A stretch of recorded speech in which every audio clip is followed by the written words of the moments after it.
All right, now we're going to turn to the arrest of a man suspected in the kidnapping and murder of a Metro Detroit nurse. On Saturday, Patrice Wilson was kidnapped while getting in her car at Detroit Receiving Hospital. Family members say that she had previously been in a relationship with the suspect, 36-year-old Jamir Miller. And tonight, we are learning police are looking into any potential ties Miller could have to a missing person case from 2011 involving Bianca Green, who is the mother, should I say, of Miller's son. 7 Action News reporter Whitney Burney is in downtown Detroit with what we're learning about the man's troubled past.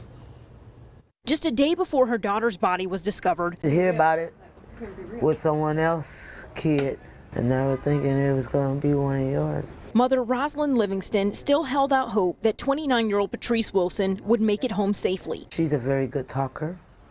She's a very good reasoner person, so maybe she's trying to reason with him and to talk him into letting her go, and so she can go home to her son. Police say early Saturday morning, as Wilson left her shift at Detroit Receiving Hospital, her ex-boyfriend, 36-year-old Jamir Miller, approached her in a wig, forced her into the passenger seat at gunpoint, and kidnapped her. Later, the 29-year-old nurse was found shot to death in the trunk of her car at an apartment complex in Novi. It's a tragedy that someone like Miss Wilson would be taken away from this world so young. Police say after they applied pressure through search warrants in the investigative process, Miller negotiated his surrender to police via his attorney and was taken into custody around 2:15 Sunday afternoon. Police say this isn't the suspect's first run-in with the law. He's a very violent person. He has a significant criminal history, and there is a history of domestic violence associated with that as well. Chief White says this makes 12 homicides this year tied to domestic violence, the reason he's advocating for more resources for victims. In this instance, this is someone who did what she could to separate herself from that situation. Unfortunately, though, these types of offenders don't take no for an answer, and more needs to be done to protect our victims.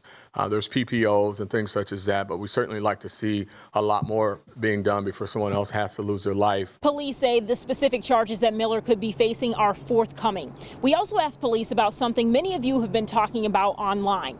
About 10 years ago, a woman named Bianca Green went missing from the Romulus area, and Miller is said to be the father of Green's child. Police say they're now looking into any potential ties that Miller could have to that case, and they're working with the original investigating agency. Reporting here in Detroit, Whitney Burney, 7 Action News. All right, thank you so much, Whitney.